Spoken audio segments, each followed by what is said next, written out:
श्रीगुरुभ्यो नमः। हरि ओम्। गणानां त्वा गणपतिगुं हवामहे कविं कवीनामुपमश्रवस्तमम् ज्येष्ठराजं ब्रह्मणां ब्रह्मणस्पत आनशृण्वन्नुतिभिः सीदसादनम्। महागणपतये नमः।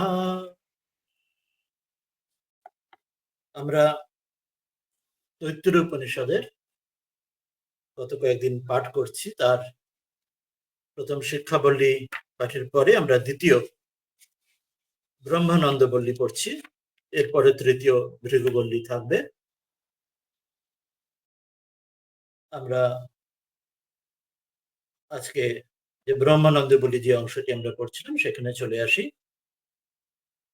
প্রথমে তৈত্তির উপনিষদের মূল যে শান্তি মন্ত্র সেটি আমরা একসঙ্গে পাঠ করব।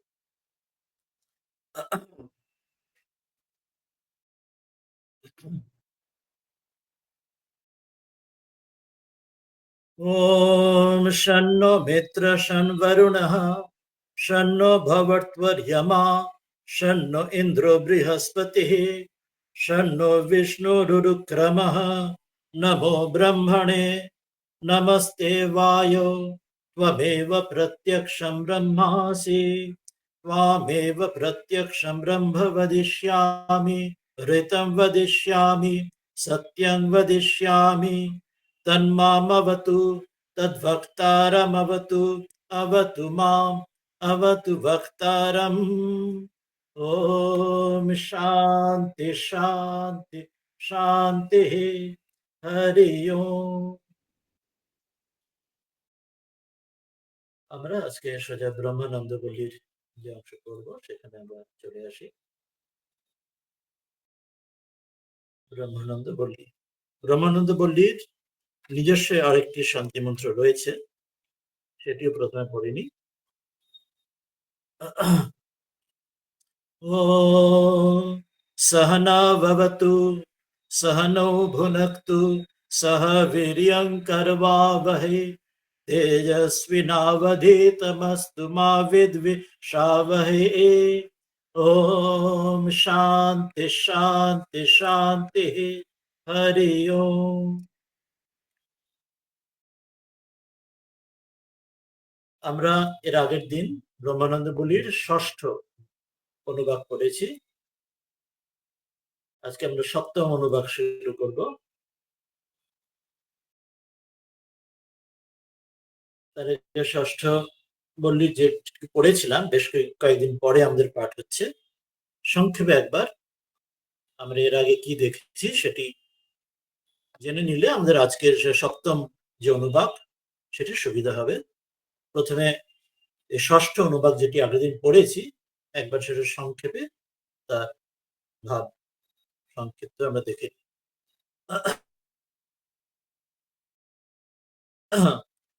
असन्नेव स भवति असत् ब्रह्मेति वेद चेत् अस्ति ब्रह्मेति चेद्वेद सन्तमेनं ततो विदुरिति तस्सैष एव शारीर आत्मा यः पूर्वस्य अथा तनु प्रश्नाः उता विद्वानमुं लोकं कृत्य कश्चन गच्छति आहो विद्वानमुं लोकं प्रेत्य कश्चित् समश्नुता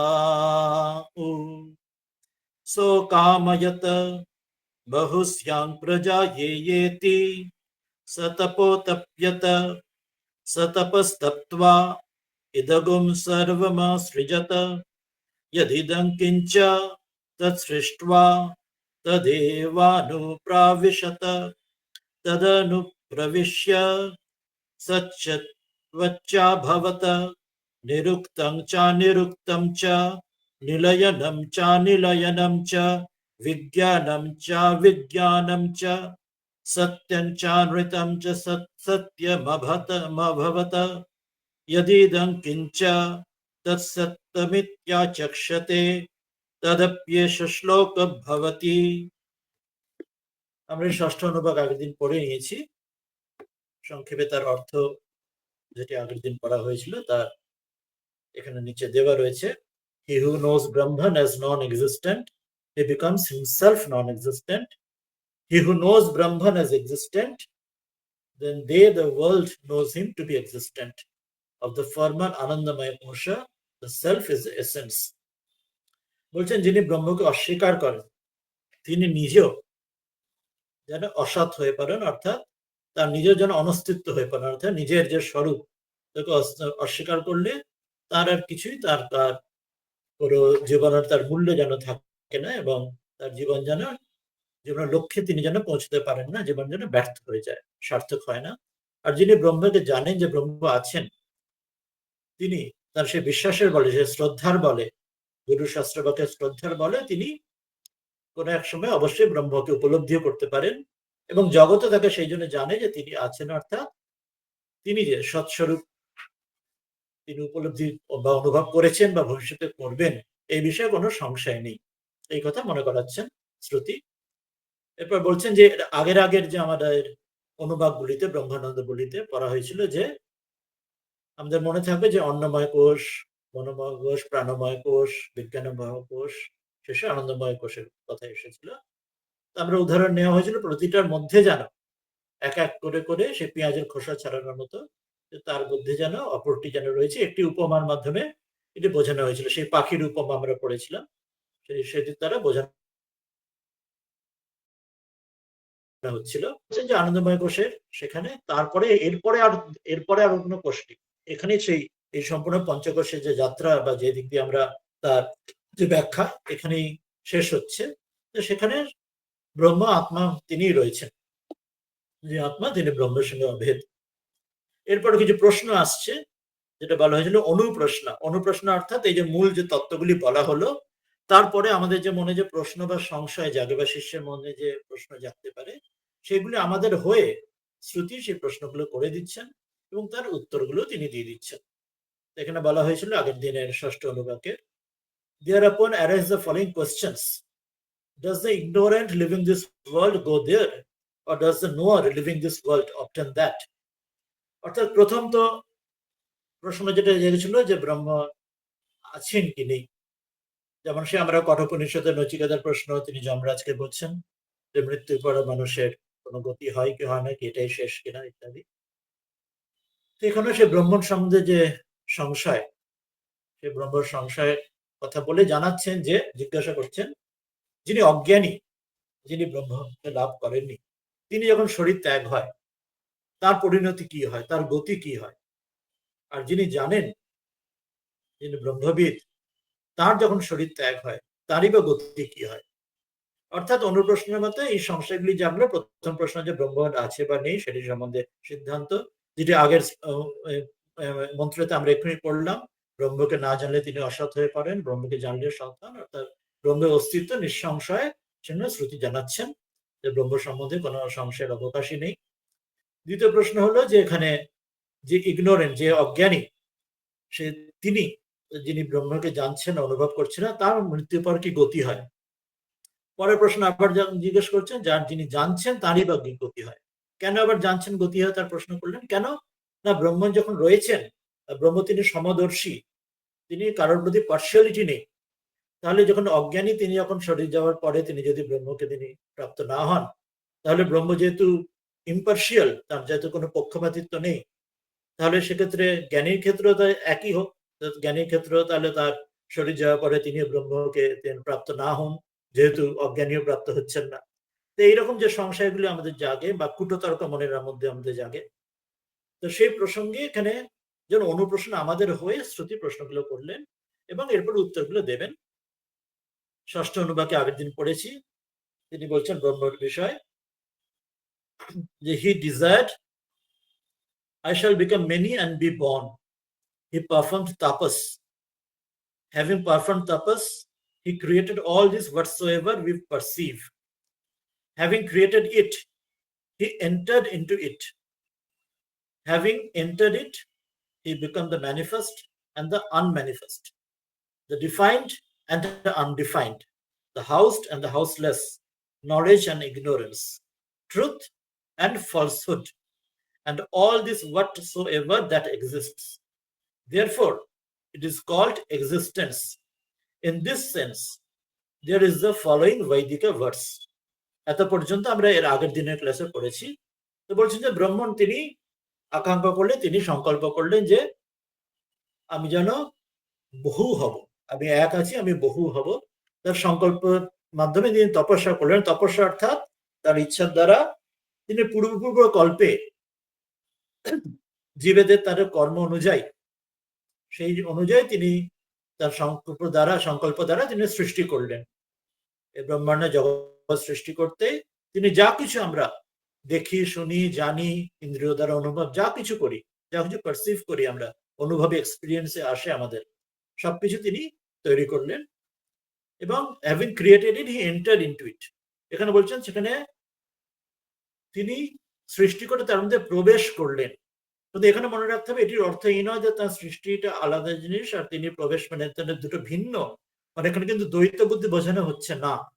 অর্থাৎ ঠিক যেমন কুম্ভকার যেমন সেটা মাটি নিল, মাটি নিয়ে একটা কুম্ভ তৈরি করলো, পট একটা তৈরি করলো, ঘট তৈরি করলো। এখানে কিন্তু ব্রহ্মণ সেইভাবে আলাদা করে তৈরি করছেন না।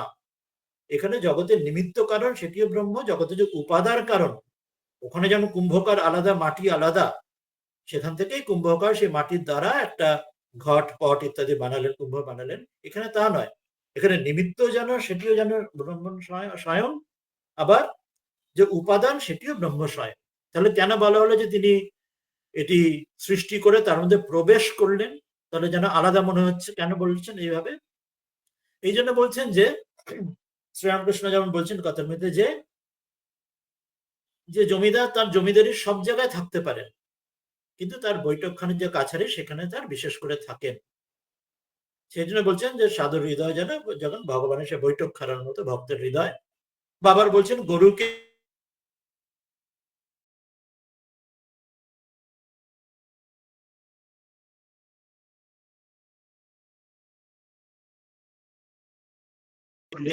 গরুর দুধ পাওয়া যায়। তো সেই জন্য এটা বিশেষত্ব, সেটি রয়েছে হলেও তিনি আমাদের হৃদয়, ঠাকুরের হৃদয় ডঙ্কা মানা যাবে, হৃদয় অন্তর্যামী রয়েছে। সেখানে যে ধরাছাড়ার মধ্যে তাকে পাওয়া যায়, খোঁজা যায়, তাকে সন্ধান করা যায়, এবং সন্ধান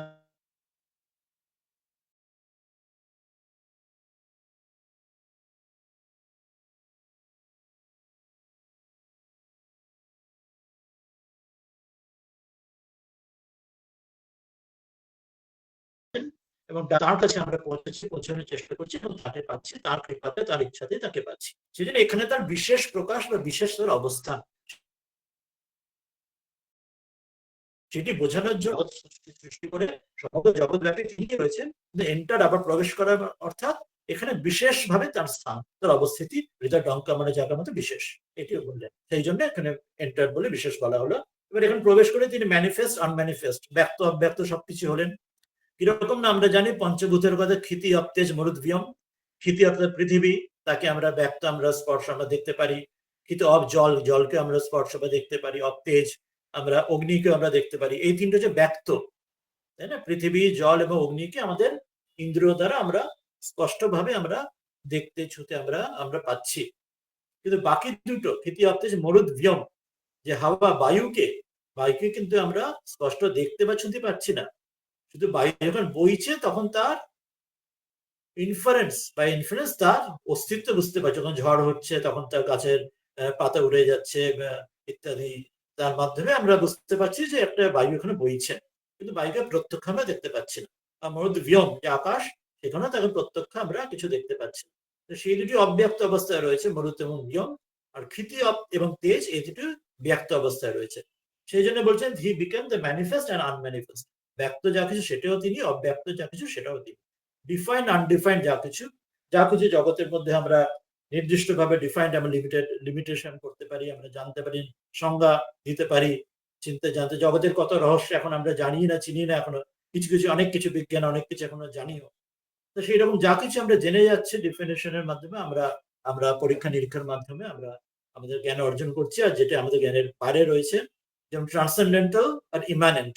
যে ইমানেন্ট জগতের মধ্যে, ট্রান্সেন্ডেন্টাল জগতের আমাদের এই দৃশ্যমান জগতের বাইরে সবকিছুই তিনি রয়েছেন। হাউসলেস, যেখানে সবকিছু তিনি, যেখানে আমাদের আধারভূত বা আশ্রয়ভূত যা কিছু রয়েছে, বা আশ্রয়হীন যা কিছু আমরা চিন্তার মধ্যে ভাবতে পারি বা দেখতে পারি সবকিছু।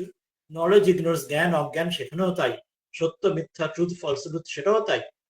অর্থাৎ আমাদের এটি বলা হচ্ছে আমাদের শাস্ত্রতে, যেমন অ্যাব্রাহামিক কনসেপ্টে যেখানে শয়তান বা স্যাটান বা ডেভিল বলা হয়, দুটি আলাদা বলা হয়, গড এবং ডেভিল আলাদা, বা শয়তান বা স্যাটান বলা হয়। আমাদের কিন্তু সেটা বলা হচ্ছে না, এখানে বলা হচ্ছে ব্রহ্মণ তিনি অদ্বৈত রূপে, তিনি সেখান থেকেই সত্য মিথ্যা, সত্য অনৃত অনৃত সবকিছু তার থেকেই আসছে। ওই জন্য বলেন ট্রুথ এবং ফলসুথ সবকিছুই তার থেকে আসছে, তিনি বই আর কিছুই নেই। তো সেই বলছেন তিনি সবকিছু হচ্ছেন, এবং বলছেন শেষে যে অল দিস হোয়াটসএভার দ্যাট এক্সিস্ট, যা কিছু আমরা সর্বম খলুইদম ব্রহ্ম, যা কিছু দেখছি, জানছি, শুনছি, অনুভবে আসছি আমাদের ইন্দ্রিয় দ্বারা, সবকিছুই ব্রহ্ম ছাড়া আর কি। আমরা সেটা অজ্ঞানের দ্বারা, আমরা ভ্রান্তির দ্বারা আমরা তাকে জগৎ বলে, বা তাকে জড় চেতন ইত্যাদি যেমন আমরা জীব জগৎ আমরা বলি, ভাগ করি। কিন্তু বাস্তবিক বাস্তবিক ব্রহ্ম তিনি স্বয়ং, তিনি সবকিছু হচ্ছে, সর্বম খলুইদম ব্রহ্ম, তিনি সবকিছু হচ্ছে। কিন্তু আমাদের অজ্ঞানতার কারণে রজ্জুতে সর্পভ্রমের মতো আমরা রজ্জু না থেকে আমরা সর্প ভাবছি। তো সেটি মনে করে দিচ্ছেন যে অল দিস হোয়াটসএভার দ্যাট এক্সিস্ট, যা কিছু রয়েছে অনুভব সিদ্ধ, যা কিছু জগতে রয়েছে, therefore it is called existence, সেটি সবকিছু তিনি ছাড়া বই কিছুই নয়। ইন দিস সেন্স এই বিষয়ে আরেকটি পরে একটি বৈদিক আরেকটি মন্ত্র রয়েছে, সেটি এই মন্ত্র যেটি আজকে আমরা পড়ব, যে সপ্তম অনুবাদ অভয় প্রতিষ্ঠা, এই মন্ত্রের কথা বলা হচ্ছে। এই মন্ত্রটি আজকে আমরা পড়ে নেব। বলছেন যে অসদ্বা ইদমগ্র আসিত ততো বৈ সদজায়ত তদাত্মানজ্ঞ स्वयमकुरुत तस्मात् तत् सुकृतमुच्यत इति यद्वै तत् सुकृतं रसो वै सः रसज्ञो ये वायं लब्ध्वानन्दी भवति को ये वान्यात् प्राण्यात् यदेष आकाश आनन्द न स्यात् एष एवानन्द याति एष एव नन्द याति यदा ये वैश एतस्मिन् दृश्येनात्मे निरुक्ते निलयने भयं प्रतिष्ठां विन्दते अथो सो भयं गतो भवति यदा ये वैश एतस्मिन्नुदरमन्तरं कुरुते अथो तस्य भयं भवति तत्त्वेव भयं विदुष मन्वानस्य তদপ্যেষ শ্লোকম ভবতি। এটি হলো সপ্তম অনুবাদ ব্রহ্মানন্দ বলে, যেটি আমরা আজকে পড়ব। বলছেন প্রথমে আমরা এক এক করে ভেঙে ভেঙে পড়ি, স্ক্রিনে দেখা যাচ্ছে আশা করি, যে বলছেন যে असद्वा इदमग्र आसीत् तत वै सदजायत तदात्मानं स्वयमकुरुत तस्मात् तत् সুকৃতমুচ্যত ইতি। এই অর্থ ইংরেজিতে দিচ্ছেন যে in the beginning was verily this non-existence, from that existence was born, that created itself by itself, therefore it is called the self-made or the well-made। বলছেন শুরুতে এই অসৎ তিনি ছিলেন, সেখান থেকে সত্যের উৎপত্তি হলো, জন্ম হলো, এবং সেটি দ্যাট ক্রিয়েটেড, তিনি নিজেই নিজেকে সৃষ্টি করলেন, সেই জন্য তাকে সেলফ মেড, স্বয়ং সপ্রকাশ, স্বয়ং প্রকাশ বা স্বয়ংকর্তা তাকে বলা হয়। তাহলে কি বলছেন এক এক করে আসি। বলছেন যে সপ্তম অনুবাদকে আমরা একটু ধরে, আমি এখানে বইটার যে কাজটা বার করে নিই। হ্যাঁ, সদ্বা ইদমগ্র আসিত ততো বৈ সদজায়ত তদাত্মানাম স্বয়মকুরুত তস্মাৎ তৎ সুকৃতমুচ্যতে ইতি। এক একটি শব্দ ধরে আসি। প্রথমে অগ্রে, ইদম অগ্রে আসিত। অগ্রে অর্থাৎ যে আগে, আগে মানে এই সৃষ্টি প্রকট হবার, সৃষ্টিরও আগে, তারও আগে ইদম, ইদম মানে এইটা, এই যে জড় চেতনাত্মক এই যে জীব জগৎ আমরা দেখছি, সেটি এই জগৎটি প্রকট হবার সৃষ্টিরও আগে কি ছিলেন? বলছেন অসৎ ছিলেন। অসৎ বই মানে অসৎ কি অর্থ? অসৎ মানে যে নন এক্সিস্টেন্ট, যদি ইংরেজিতে আমরা দেখলাম নন এক্সিস্টেন্ট ছিলেন, কিন্তু আসল যে মূল এবার অর্থে আসছে নন এক্সিস্টেন্ট, সেটি বোঝানো হচ্ছে না, বলা হচ্ছে না যে সেখানে অস্তিত্বই ছিল না, বলা হচ্ছে না যে অনস্তিত্ব, গীতাতে বারবার সেখানে বলা হচ্ছে যে অনস্তিত্ব, যার কোনো অস্তিত্ব নেই, অসৎ, সে কখনো সৎ হতে পারে না, আর যে সৎ সে কখনো অসৎ হতে পারে না, যার অস্তিত্ব আছে সে কখনো নেই হয়ে যায় না, আর যার বাস্তবিক নেই সে কখনো বাস্তবিক সত্য হতে পারে না। যেমন আমরা সেই উদাহরণ দিই যে সেই সোনার পাথর বাটি যেমন বলি, বা খরগোশের শিং যেমন বলি, বন্ধাপুত্র যেমন বলি ইত্যাদি, সেই রকম। সেরকম নয়, এখানে এখানে অসৎ অর্থে কি বলা হচ্ছে তাহলে, যে জগৎ, জগৎ যে আগে অসৎ ছিল, প্রকট হওয়ার আগে অগ্রে অসৎ মানে অব্যক্ত রূপে ছিল। একটি গল্প যখন শেষ হচ্ছে, সৃষ্টির স্থিতি যখন প্রলয় লয় হচ্ছে, তখন সেগুলি সূক্ষ্মাকারে রয়েছে। ঠাকুর সে কথা মিতে বলছেন, সেই গিন্নির কাছে একটা যেন সেই হাঁড়ি কুড়ি থাকে, তার মধ্যে নানা বীজ ইত্যাদি থাকে, এবং সেখান থেকে যখন যা প্রয়োজন হয় সেই বীজগুলির থেকে বার করে সেখান থেকে আবার যা তার কাজকর্ম বা তার সেখান থেকে মাটিতে বীজ পুঁতে গাছ তৈরি করে ইত্যাদি যা প্রয়োজন হয়। তো সেই রকম বলছেন যেন যেন মহামায়, যেন তিনি পরমেশ্বর পরমাত্মা, তিনি যেন সৃষ্টির বীজ যেন তখন যখন প্রলয় হচ্ছে, লয় হয়ে যাচ্ছে, সব যখন শেষ হয়ে যাচ্ছে, কিন্তু তার সেই বীজ যেন রয়ে যাচ্ছে, তিনি অসৎ হচ্ছে না। বাস্তবিক অসৎ শব্দটা হলেও তার অর্থ এখানে হচ্ছে অব্যক্ত হিসেবে থাকছে, ব্যক্ত ম্যানিফেস্টেড থাকছে না, আনম্যানিফেস্টেড ভাবে থাকছে। যেমন আমি সেখানে বললাম ওই সেই মরুদ্র ব্যোম, সেই দুটো যেমন, তবু সেটা গ্রস অর্থেও সেখানে বায়ুকে অন্তত আমরা, বায়ুকে আমরা তার বায়ু প্রবাহতে বায়ুকে আমরা অনুভব করতে পারি, আকাশ যে আমরা সেখানে ব্যোমকে আমরা অন্তত সেই শূন্যকে আমরা চিন্তাতে আনতে পারি, বিশাল স্পেস এটা দেখতে পারি। কিন্তু এখানে যে এই অব্যক্ত যেটি, সেটি সকল এর বাইরে, ইন্দ্রের পারে, কিন্তু সেখানে তিনি সূক্ষ্ম রূপে রয়েছেন। এই জগতে সব জীবেদের যা কিছু কর্ম ইত্যাদি রয়েছেন, এবং পরের কল্পে সেইখান থেকে আবার ব্যক্ত হয়ে তার কর্ম অনুযায়ী আবার সৃষ্টি করছেন। সেই জন্য এখানে অসৎ অর্থাৎ অব্যক্ত রূপে রয়েছেন। তারপরে বলছেন যে আসিত, সেইভাবে ছিল আগে, এবং ততঃ সেখান থেকে, ওই সেখান থেকে ভেরিলি বা নিশ্চিত ভাবে, সৎ অজায়ত, সৎ মানে এই যে প্রত্যক্ষ যে জগৎ, এই অসৎ থেকে সৎ মানে অব্যক্ত থেকে ব্যক্ত, আনম্যানিফেস্টেড থেকে ম্যানিফেস্টেড, অজায়ত উৎপন্ন হলো, আবার সৃষ্টি হলো, পরের কল্পে আবার এই জগতের উৎপন্ন হলো, আবার সৃষ্টি প্রকরণ আবার শুরু হলো। এরপর বলছেন তৎ, সেই যে আত্মানম, সেই তো আত্মা, সে নিজেকে স্বয়ং, সে যে তিনি সেকে নিজেকে স্বয়ং কি করলেন, অকুরুত, আত্মানম স্বয়ং অকুরুতে, নিজেকে নিজে এই রূপে প্রকট করলেন। অর্থাৎ তিনি স্বয়ং যে আত্মানা, নিজেকেই, এখানে আত্মানক অর্থাৎ নিজেকে, নিজে নিজেকে, হিজ ওন, আমরা যেটা বলি যে হিজ ওন বা হিজ ওন সেলফ যে বলি, এই অর্থে যে তিনি স্বয়ং নিজেকেই, যে ব্রহ্ম নিজেকেই তিনি স্বয়ং এইভাবে প্রকট করলেন। যে ব্রহ্ম যিনি অব্যক্ত রূপে, তিনি যখন পরব্রহ্ম রূপে রয়েছেন, নির্গুণ নিরাকার, তিনি নিজেকে সগুণ যেটা করছেন, সগুণ থেকে সাকার হয়ে প্রকট হয়ে তিনি জগৎ রূপে প্রকট হচ্ছেন, অব্যক্ত থেকে ব্যক্ত হচ্ছেন। তাকেই এখানে উপমা বা এই ছলে এখানে অসৎ থেকে সৎ বলা হলো। কিন্তু তার কোনো অন্য কোনো কারণ নেই। মানে জগতে যেমন সব ক্ষেত্রে একটা কারণ দেখি, দুধ থেকে যেমন দই হয়, গাছের বীজ থেকে যেমন গাছ হয় ইত্যাদি, এখানে কিন্তু তিনি যখন নিজেকে সৃষ্টি করছেন তার কোনো কারণ নেই। তার ক্ষেত্রে কিন্তু অন্য কোনো কারণ থেকে তার যে কার্য সৃষ্টি উৎপন্ন হলো তা নয়।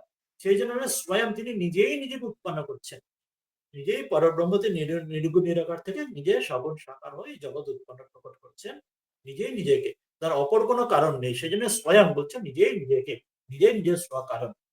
তসমাৎ, সেই জন্যে তৎ সুকৃতম, সেই জন্য তাকে সুকৃতম উচ্চতে ইতি, তাকে সুকৃতম বলা হয়। সুকৃতম মানে যিনি স্বয়ং প্রকাশ, সপ্রকাশ। আর আরেকটা অর্থ হয় যদি তাকে স্বয়ংকর্তা, মানে তিনি ভারী সুন্দর হবে। এই জগৎকে যদি দেখি, জগৎ কত অদ্ভুত সুন্দর হবে, কত কিছু জগতের মধ্যে আছে, এত বৈচিত্র্য, এত সুন্দর, মানে চিন্তা করা যায় না। মানুষ যদি কোনো মেশিন দিয়ে আমরা যদি কিছু তৈরি করার বা কিছু ভাবনার চেষ্টা করি বা কল্পনা দিও, কিন্তু এখানে এত অসাধারণ বৈচিত্র্য, এত কিছু আমরা যদি জগৎ চিন্তা করি, একটু ভাবি, বা আজকে সায়েন্স যখন ভাবে, যে কোনো শেষ কুল কিনারা পাওয়া যায় না। সেই জন্য বলা হচ্ছে যেন অত্যন্ত অসাধারণ ভাবে এই জগৎ, যেটা কোনো মানুষ বা কোনো আমাদের প্রাকৃত যে বুদ্ধি, ইন্টেলিজেন্স, আমাদের যে ইন্টেলিজেন্স যেসব মানুষের, সেই ইন্টেলিজেন্সের দ্বারা ভাবাই যায় না। সেই জন্যই বলছেন, একটা স্বয়ং সেলফ মেড বললে নিজে নিজেকে উৎপন্ন করছেন, প্রকট করছেন, ব্যক্ত করছেন, আর বলছেন ওয়েলমেড, অত্যন্ত সুন্দর এইভাবে তিনি এই জগতের এই যে উৎপন্ন করছেন, একের পর এক কল্পের পর এক মন্বন্তর ইত্যাদি করে চলছে এই যে সৃষ্টি লীলা। এর কোন রকম তার কুল কিনারাও হয় না, এর কোনো উপমাও হয় না, এর কোনো তুলনাও হয় না।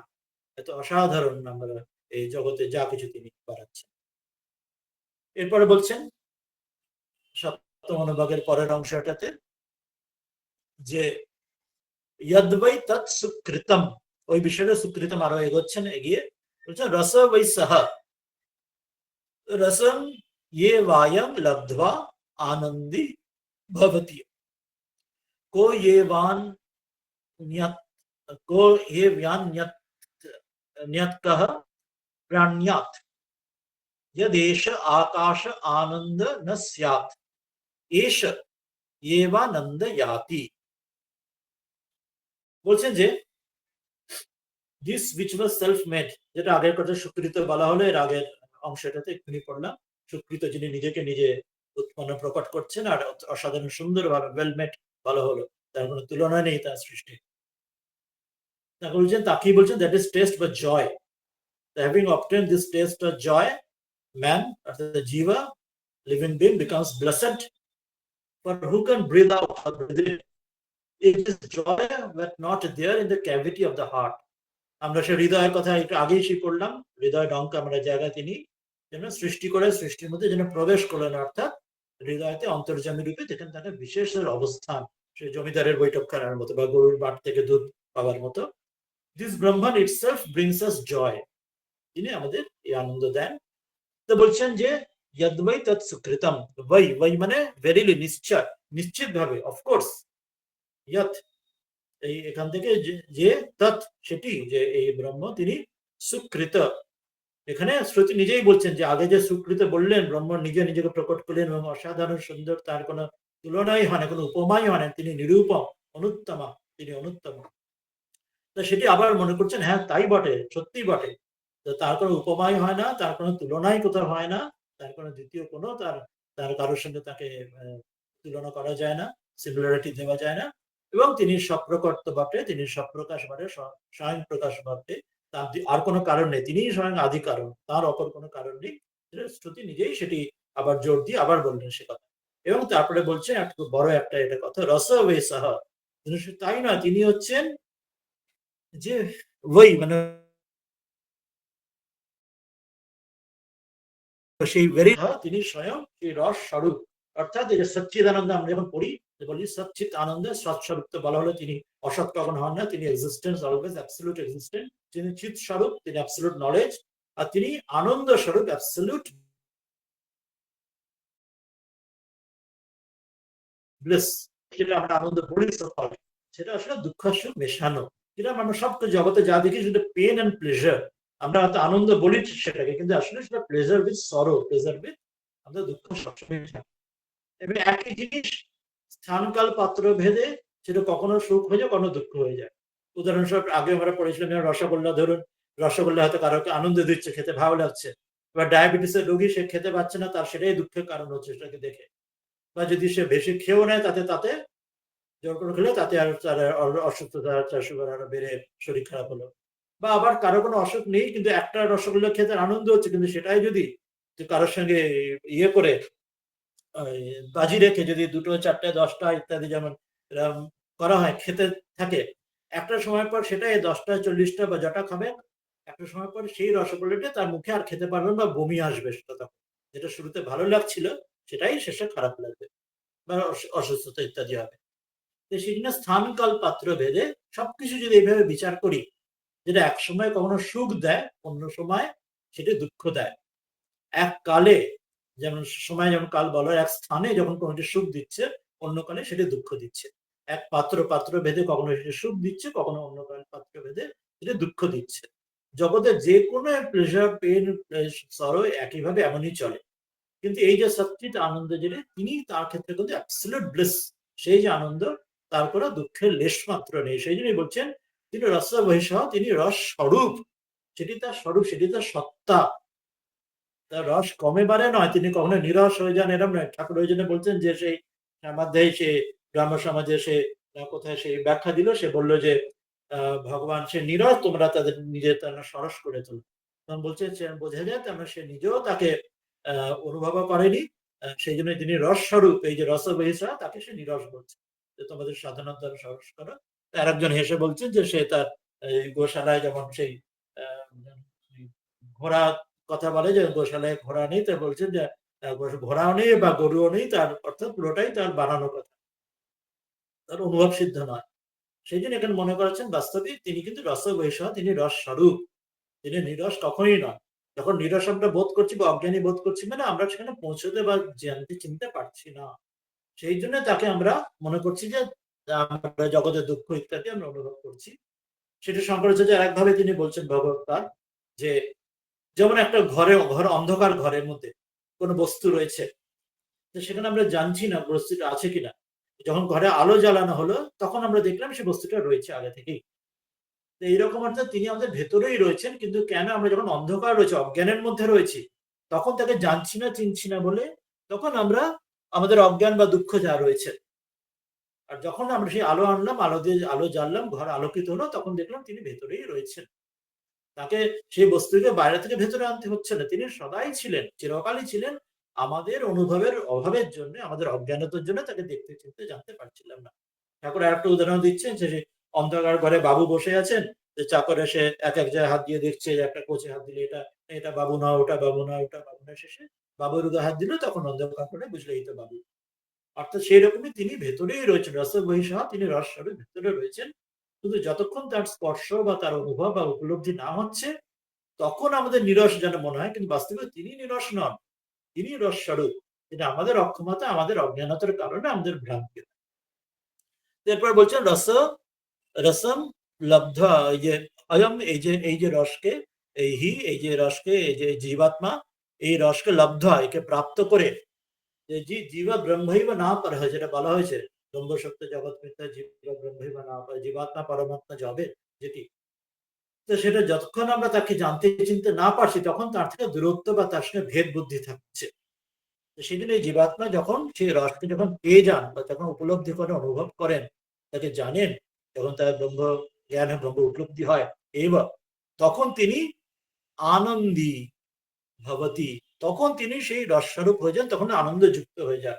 তার আগে অবধি তার কত দুঃখ কষ্ট আমাদের, যা কিন্তু যখন তাকে জেনে যাচ্ছি, তিনি সেখানেই রয়েছেন, তিনি রস।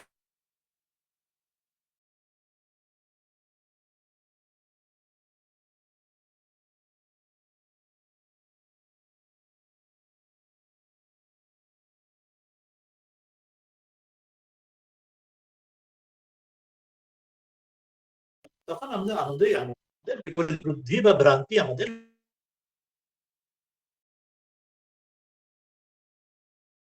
ছিল।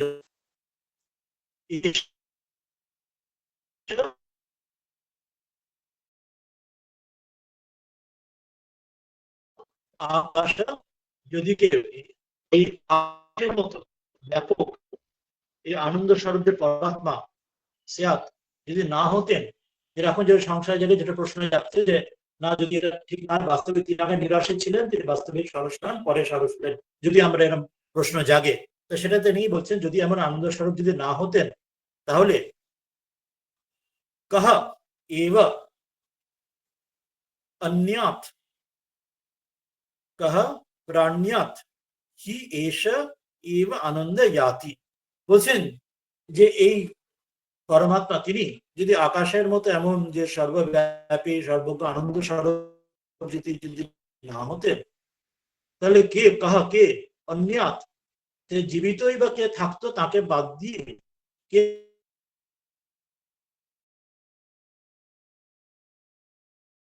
প্রাণী ক্রিয়ায় বা কি করে চলতো তার, হি নিঃসন্দেহে এই বিষয়ে কোনো সন্দেহ, এই পরমাত্মা তিনি এব আনন্দ ইয়াতি, সবাইকে তিনি আনন্দ দিচ্ছেন। স্বামীজি এখানে এক জায়গায় বলছেন যে যে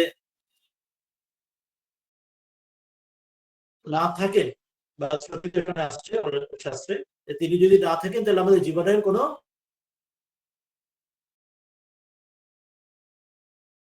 তাকে নিয়ে আমাদের জীবনে যা কিছু অর্থ তাকে কেন্দ্রিত করেই হবে, তিনি ছাড়া আমাদের কোনো জীবনের আলাদা কোনো, এটা তো দার্শনিক দ্বিতীয় তত্ত্বের দিক দিয়ে মহাপুরুষের লক্ষণে দিয়ে বলা হলো যে তাকে বাদ দিয়ে আমরা জীবিত হইবে কি করে থাকতো, আমাদের প্রাণে ক্রিয়া কি করে চলতো। এখানে যেটা বলছেন যে আনন্দ স্বরূপ যদি না থাকতেন, সেটা আমরা যদি দেখি বা আজকের দিনে আমরা ফিজিক্স, কেমিস্ট্রি, বায়োলজি, ফিজিওলজি দিক দিয়ে দেখি, তাহলেও কিন্তু সে একই ব্যাখ্যাই পাবো। কিভাবে? আমরা জাস্ট একটু বিচার করে দেখি। আমরা যেমন দিনের মধ্যে যা কিছু ক্রিয়া করে দিচ্ছি, হাঁটার জন্য যা কিছু করছি, খাবারটা আমি স্বেচ্ছায় আমি খাচ্ছি, যে যার পছন্দ খেলাম। এবার খাবারটা আমি চিবলাম, সে চিবিয়ে আমি ঢোক দিলাম, জল খেলাম, গলে চলে গেল। যে মুহূর্তে পরে সে গলা দিয়ে ভেতরে চলে গেল, গলা পরে নিচে চলে গেল, গলা থেকে আমরা পেটের মধ্যে পরে আমরা নিজেরা কি, আমরা সজ্ঞানে কি ক্রিয়া করছি? খাবার সময় আমরা সজ্ঞানে আমরা খাবার খাচ্ছি, আমাদের পছন্দ মতো খাবার খাচ্ছি বা চিবোচ্ছি, জল খাচ্ছি, ঢোকছি, ইত্যাদি ইত্যাদি করছি। কিন্তু একবার যদি যখন আমাদের পেটের মধ্যে পৌঁছে গেল, তখন কি আমরা নিজের কোনো সজ্ঞানে স্বেচ্ছায় কোনো ক্রিয়া করছি যে এটাকে আমরা পাচন করব, এটা থেকে আমরা আমাদের শরীর আমাদের ভালো করবো, এখান থেকে রক্ত মজ্জ বানাবো? কে করছেন তাহলে আমাদের মধ্যে? আমাদের স্বেচ্ছায় আমার আমার বোধ বুদ্ধিতে করছি না। আমার যে হৃদয়ের আমাদের চলছে, আমার যে হার্ট, যে প্রত্যেকের হার্ট যে ধুকপুক করছে, সেটাকে আমি নিজে যেচে করছি? না আমি না চাইতে, আমি যখন ঘুমিয়ে মধ্যে রয়েছি তখনও আমার হার্ট ইত্যাদি চলছে, ঘুমের মধ্যে শ্বাস প্রশ্বাসে চলছে। এছাড়া আমার যা কিছু আমার ক্রিয়া শরীরের মধ্যে, আমি যারা ফিজিওলজি জানি, আমাদের কত কিছু রক্ত অণু থেকে বিভিন্ন অনুচক্রিয়া শুরু করে কত কিছু চলছে শরীরের মধ্যে, একটা বিশাল কারখানা। কিন্তু কে চালাচ্ছে কারখানার মালিক কে? আমি তো জানিই না, মানে আমার অজ্ঞানেই পুরোটা চলছে। তাহলে এটাই যদি শুধু ভেবে দেখি আমরা, আমার মধ্যে এত বিশাল একটা কারখানা কে চালাচ্ছে?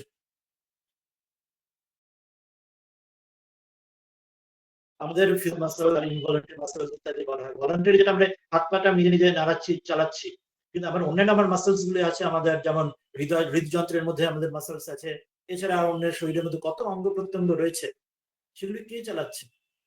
আমরা তো যেচে আমরা চিন্তা করে চালাচ্ছি না, বা যেচে আমরা বন্ধ করতে পারছি না। তবে সেখানে বোঝা যাচ্ছে যে একজন কেউ আছেন ভেতরে, বা শুধু ভেতরে নিজে সর্বব্যাপী রয়েছেন। তিনি, ঠাকুর যেমন বলছেন, ঈশ্বরই কর্তা, আমি অকর্তা।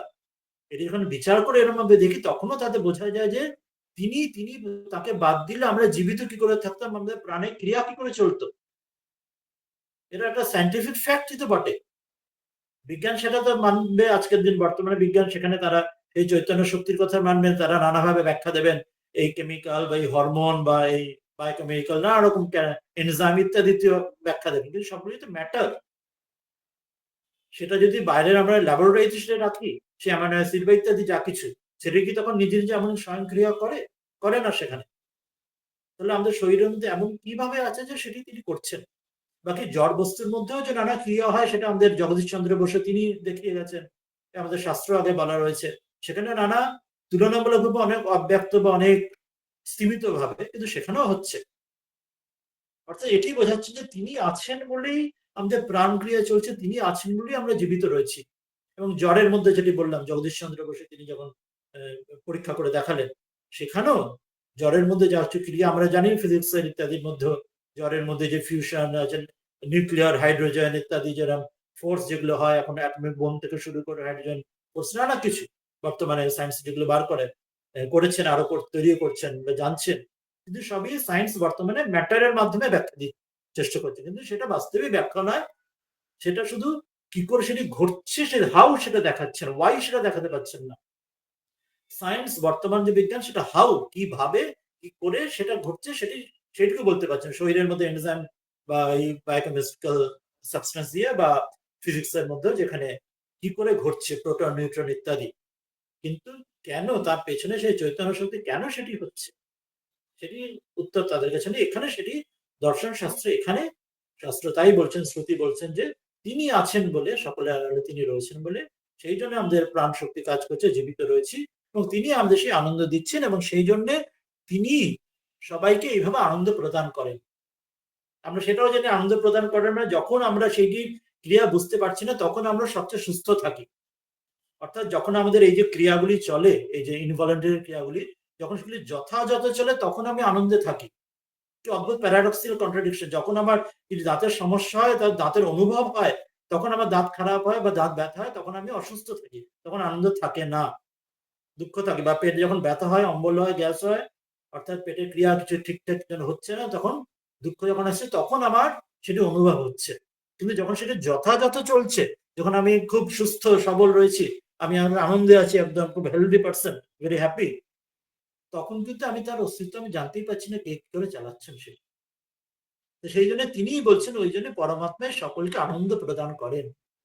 যখন সেই আনন্দের একটু কম পড়ে যায়, যখন শরীর বোধ হয়, অর্থাৎ আমার এই দাঁত ব্যথা হলো তখন দাঁতের বোধ হলো, পেট ব্যথা হলো পেটের বোধ হলো, ইত্যাদি যা কিছু, তখন আমাদের দুঃখ আসে।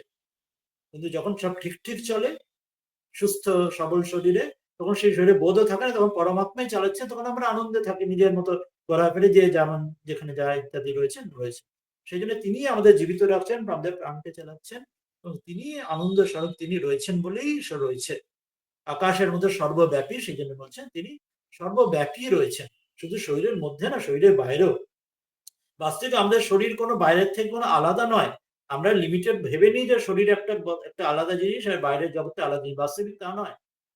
পঞ্চভূতের বিকার হিসেবে কালকে যেটা কোনো পশুর দেহের মাংস বা মাছ বা ডিম ছিল, বা যে নিরামিষাশী তার যেমন ভাত, ডাল, চাল, গম ইত্যাদি যেটা গাছেতে ছিল, সেটা আজকের দিনে আমার শরীরে এলো। সেই প্রোটিন, কার্বোহাইড্রেট, মিনারেলস গুলো আমার শরীরে এলো।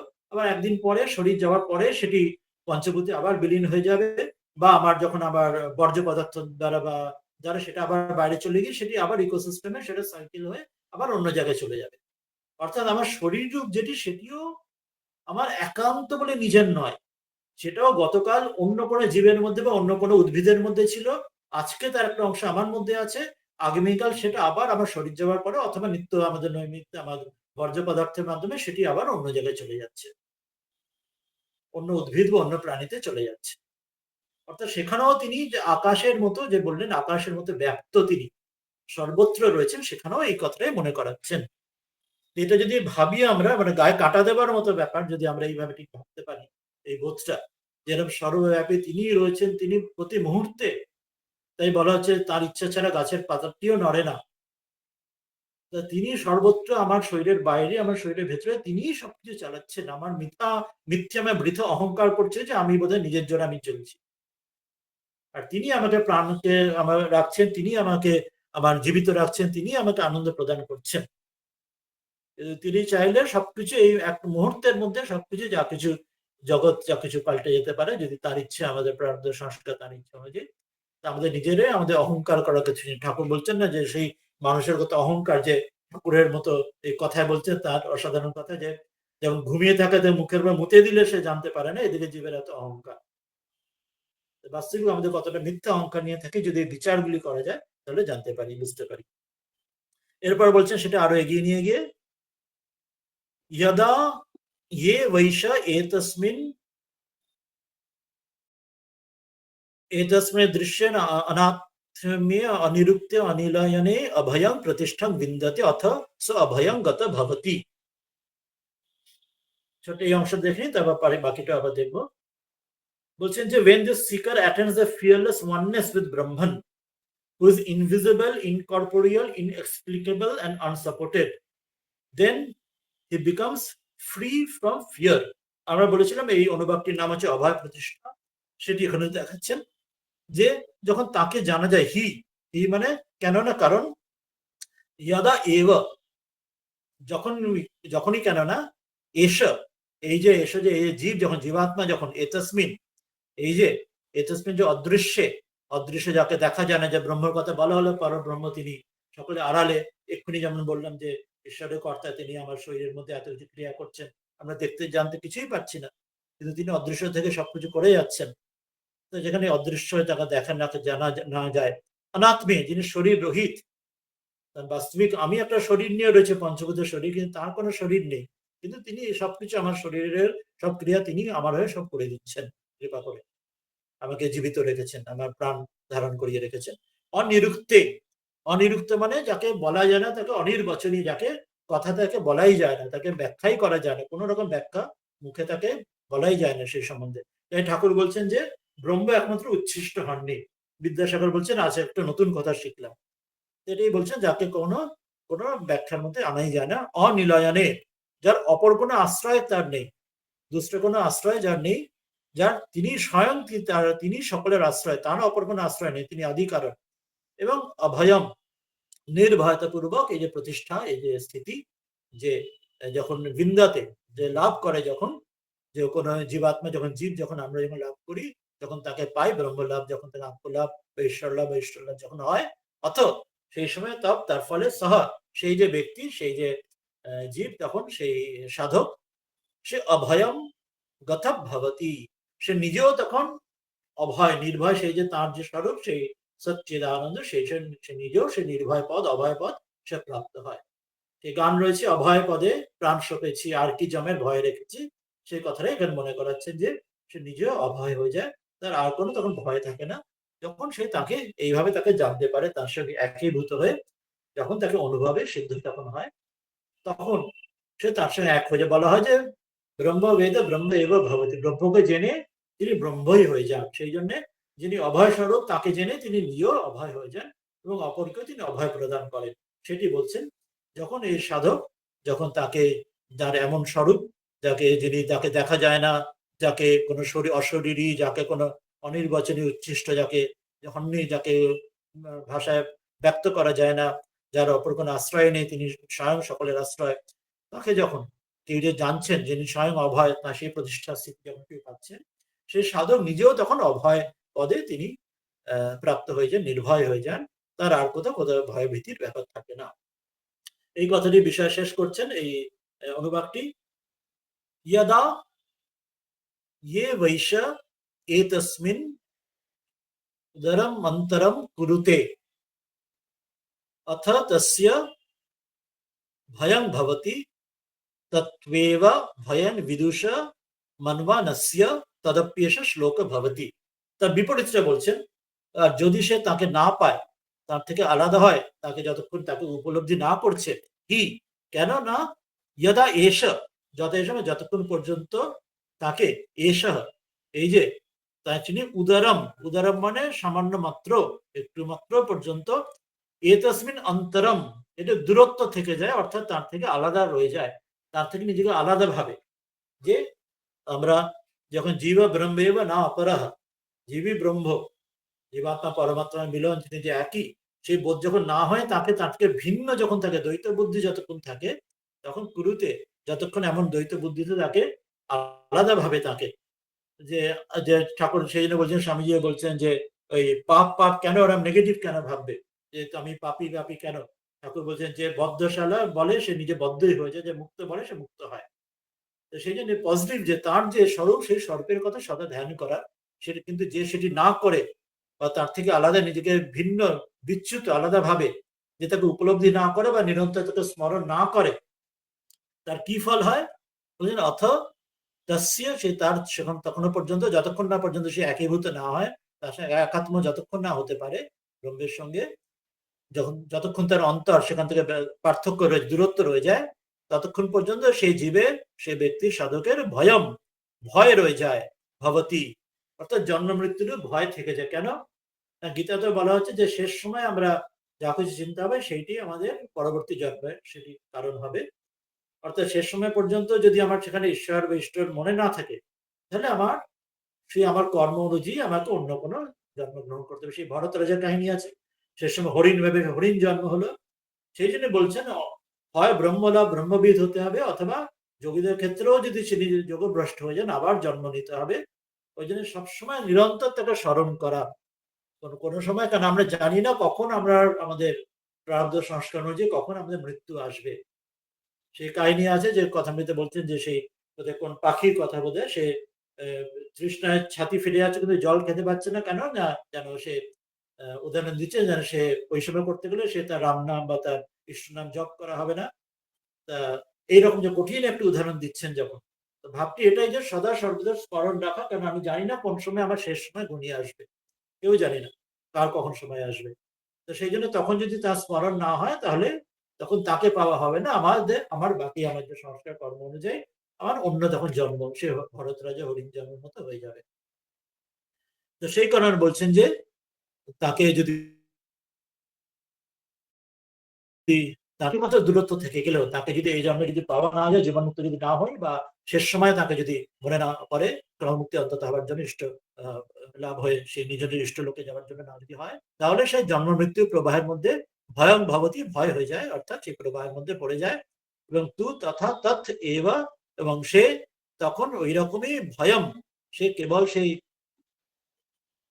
ভয়, সেটি সকলের যে মানে প্রত্যেকে যে শুধুমাত্র যে যে মূর্খ বা যে অজ্ঞানী তার হয় না। বলছেন যে মনমানস্য, মনমানস্য মানে হচ্ছে যে অভিমানী, যে বিদুষঃ অর্থাৎ বিদ্বান, অর্থাৎ যে শাস্ত্রবিদ। যেমন ঠাকুর বলছেন যে শকুন সে বড় চালাক, কিন্তু সে পরের ওরে অনেক উঁচুতে, কিন্তু পরের ভাগাড়ের বা কাকের মতো সে পরের ভাগাড় বা এই পচা মরা খেয়ে পড়ে। বা পণ্ডিত গুলো বড় তারা ইয়ে আহ, কিন্তু তারা সে দরকচা ম্যাডাম বলছেন তাদের যেন ঈশ্বর যদি তার ভক্তি না থাকে তাহলে সে বৃথা তার পাণ্ডিত্য। সে কথা এখানে শাস্ত্র শ্রুতি ওই কথা মনে করাচ্ছেন। বিদুষ যদি শাস্ত্রের সে বিদ্বান যদি হয়, শাস্ত্রোক্ত বিদ্বান যদি শুধুমাত্র হয়, তাহলেও সে তথাপি, তাহলেও সে এসা, সে এই বিষয়ে তার ভয় থেকে যেতে পারে। কারণ অনুভব যতক্ষণ না হবে, হয় সে ব্রহ্মবিদ হয়ে জীবনমুক্ত অনুভব হবে, না হলে অন্তত তার ক্রমমুক্তি, হয় জীবনমুক্ত হবে, আর না হলে অন্তত ক্রমমুক্তি সে ইষ্ট লাভ করে তার ইষ্টলোকে পরবর্তী আরো ঊর্ধ্বগতি প্রাপ্ত হবে। সেটি না হলে সে জীবন মুক্তির প্রবাহে সে যেমন তার কর্ম যে ঊর্ধ্বগতি, কিছু পুণ্য কর্ম থাকলে স্বর্গে যাবে, স্বর্গে কর্ম ফোরালে আবার পৃথিবীতে আসবে, বা তার কিছু পাপ কর্ম থাকলে সে নিম্ন গতি লাভ করবে, নিম্নজনে, সেখান থেকে আবার সে এসে আবার সে কর্মভূমি, আবার মনুষ্য জন্ম হয়ে আবার এই চক্রের মধ্যে পড়বে। সেই জন্য বলছে সকলেই সেই ভয় থেকে যাবে। শুধুমাত্র যে শাস্ত্রজ্ঞ পুরুষ যে বিদ্বান যদি হয়, অভিমানী, তার যদি সেও যদি অনুভব সিদ্ধ না হয়, তারও যদি নিরন্তর স্মরণ না থাকে ভগবানকে, তারও এই ভয় থেকে যায়। সেই জন্য অভয় প্রতিষ্ঠার কথা বলা হলে এই শ্লোক, এই মন্ত্রেতে, এই অনুবাকে, যে তাকে জানলে বা তাকে নিরন্তর স্মরণ করলে তবেই তাকে সেই অভয় প্রাপ্ত হয়। তদপ্যেষ শ্লোক ভবতি। এই বিষয়ে আগে একটি শ্লোক আর পরের মন্ত্র অষ্টম অনুবাকে আসবে। এই ভয়ের বিষয়ে আরো কিছু বলবেন পরের অনুবাকে, অষ্টম অনুবাকে। সেটি এবং সেই আনন্দের বিষয়ে যেটি বলা হলো যে তিনি আনন্দের উৎস, সেই বিষয় রস বৈশাহ, এই বিষয়ে পরের অনুবাকে আরো কিছু বলবেন। তাহলে আমরা আজকে সপ্তম অনুবাদ এখানেই শেষ করছি। 5 মিনিট মতো রয়েছে। যদি কারোর কোনো প্রশ্ন জিজ্ঞাসা করার থাকে সেটা আমরা শুনে নেবো। শেষের অংশটা শুধু পড়ে নিই ইংরেজি অনুবাদটি। When, however, he makes even the slightest distinction in Brahman, then there is danger from him. যখনই সে ব্রহ্ম থেকে বিন্দুমাত্র তার দূরত্ব রয়ে যায়, ব্রহ্ম অর্থ অনুভব না করে, একত্ব অনুভব না করে, বা ঈশ্বরকে স্মরণ তার যখন ভুলে যায়, তখন তার জন্য ভয়াবহ বিপদ হতে পারে। That every same Brahman himself becomes a source of fear for him. যে ব্রহ্মণ থেকে অভয় প্রতিষ্ঠা হতে পারে, সেই ব্রহ্ম থেকেই তখন ভীত হয়ে যায়, ব্রহ্মণকে না জানার ফলে বা তাকে ঈশ্বর স্মরণের অভাবের ফলে। For him who makes a difference and who reflects not to the same effect, যিনি তার থেকে ভেদ বুদ্ধি বজায় রাখেন, এবং যিনি এই ঈশ্বর তার নিরন্তর শ্রবণ মননে নিধিধ্যাসনে যিনি না থাকেন, ধারণা ইয়ে প্রত্যাহার ধারণা ধ্যান তার মধ্যে যিনি না থাকেন, ঈশ্বর গুরু অনুদৃষ্ট যে জপ ধ্যানের মধ্যে না থাকেন, তার ওই ভয় তার হয়ে যায়, তার তিনি অভয় প্রতিষ্ঠা হন। Who reflects not to the same effect, তিনি সেটা গুরু বাক্য পালন করেন না। There is the following Vedic verse. এর অষ্টম অনুবাকে এই বিষয়ে আরো একটি মন্ত্র আসবে, পরস্পর সেটা বলবে। তাহলে এখন 5 মিনিট আমরা যদি কিছু কারোর প্রশ্ন আলোচনার থাকে আমরা শুনে নিতে পারি। এই অনুবাদ এখানে শেষ হলো, পরের দিন আমরা অষ্টম অনুবাদ শেষ করবো। কারোর কিছু জিজ্ঞাসা থাকলে, কিছু বলতে চাইলে আপনারা বলতে পারেন।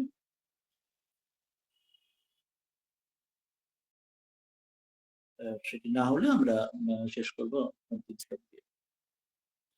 কেউ কিছু বলতে চাইছেন?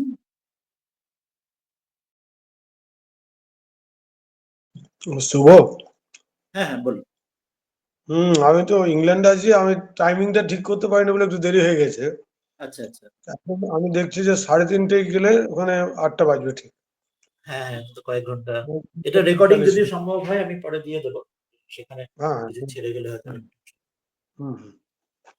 সেটাই বলছি যে একটু 15 মিনিট দেরি হয়ে গেছে। আর আমি একটু বললাম মেয়ের কাছে, ছোট মেয়ে এসছে এখন থেকে। আচ্ছা, আচ্ছা, ভালো। হুম। তাহলে তো কেউ কিছু পরেরটা জিজ্ঞাসা বা বক্তব্য কারণ, হ্যাঁ, আপনার বা অন্যদের কিছু প্রথমটা মিস জানতে হয়ে চান? গেছে। হ্যাঁ, নির্মাল্য আছে বা অন্যরা কেউ, হুম, হ্যাঁ, ঠিক আছে, থ্যাংক ইউ। ঠিক। তাহলে আমরা কারো প্রশ্ন নেই, তো আমরা তাহলে এই শান্তি মন্ত্র এটি করে আমরা শেষ করি। কারোর হতে যদি জিজ্ঞাসা কিছু নিয়ে পরে আবার রেকর্ডিং থেকে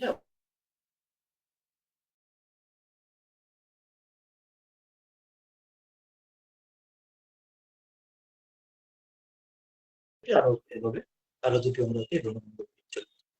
ॐ शन्नो मित्र शन्वरुणः शन्नो भवत्वर्यमा शन्नो इन्द्रो बृहस्पतिः शन्नो विष्णुरुक्रमः नमो ब्रह्मणे नमस्ते वायो त्वमेव प्रत्यक्षं ब्रह्मासि त्वामेव प्रत्यक्षं ब्रह्म वदिष्यामि ऋतं वदिष्यामि सत्यं वदिष्यामि तन्मामवतु तद्वक्तारमवतु अवतु माम् अवतु वक्तारम् ॐ शान्ति शान्ति शान्तिः हरि ओम् तत्सत् श्रीरामकृष्णार्पणमस्तु।